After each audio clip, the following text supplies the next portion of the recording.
इस बार CBSE board ने आपके क्लास 11th और 12th के एग्जाम पैटर्न के अंदर बहुत बड़ा बदलाव किया है। तो आज की वीडियो के अंदर हम जानेंगे जो भी आपके एग्जाम पैटर्न को लेके सीबीएसई का नया अपडेट आया उसके बारे में।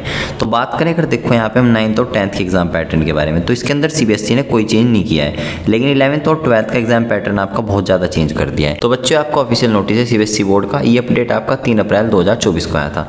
तो यहाँ पे देखो इसमें आपका क्या बताया गया है, इसे आपको नोटिस को अगर अच्छे से पढ़ोगे तो 2020 की पॉलिसी के अकॉर्डिंग, यानी ये चेंजेस आपके 2020 से ही सजेस्ट कर दिए गए थे, लेकिन इसे अप्लाई कब किया जा रहा है 2024-25 के अंदर इसे अप्लाई किया जा रहा है। तो अब इसमें देखो क्या बदलाव किया है। मेन बदलाव यहाँ पे आपका ये हुआ है, सीबीएसई क्या चाहता है, जो आपकी रोट मेमोराइजेशन थी, रोट मेमोराइजेशन का मतलब क्या है, जो रट्टे मारने वाली चीज़ थी, जिसे आपके लॉन्ग आंसर हो गए, तो लॉन्ग आंसर को थोड़ा कम कर दिया जाए, लॉन्ग आंसर को और शॉर्ट आंसर को थोड़ा कम कर दिया जाएगा, जिससे बच्चों को कम रटना पड़ेगा। क्योंकि देखो बायोलॉजी में बहुत बड़े बड़े आंसर होते हैं, कुछ चीज़ें केमिस्ट्री में रटनी पड़ती है, तो लॉन्ग आंसर को थोड़ा कम कर दिया जाएगा। और सीबीएसई का मेन फोकस है आपकी लॉजिकल पावर को बढ़ाना, यानी जो आपकी कॉन्सेप्चुअल पावर वो आपकी इंक्रीज हो, जिससे आपकी सोचने समझने की क्षमता थोड़ी बढ़े। तो ये आपकी कैसे बढ़ेगी, क्रिएटिव लर्निंग से और क्रिटिकल थिंकिंग से बढ़ेगी, जिससे आप क्या कर पाओगे, जो आपके 21st सेंचुरी के चैलेंजेस उन्हें आप बीट कर पाओगे। क्योंकि आजकल देखो चैलेंजेस बढ़ते जा रहे हैं। तो मैं आपको बताता हूँ देखो चेंजेस क्या क्या है आपके।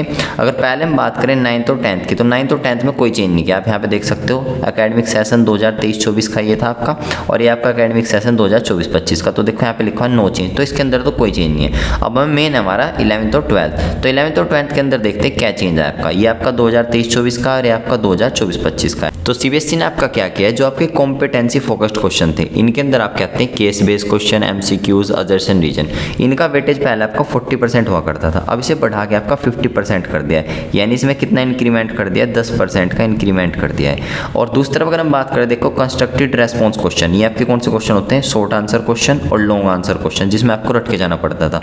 ये आपके 40% का वेटेज हुआ करता था पहले, यानी अब इनका वेटेज सिर्फ कितना रह गया, 30% का रह गया।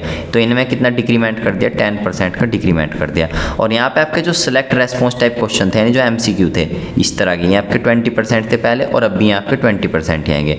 अब मैंने आपको मार्क्स के हिसाब से बता देता हूँ। आपका टोटल एग्जाम 70 मार्क्स का आता है, यानी टोटल आपका एग्जाम आता है 70 मार्क्स का।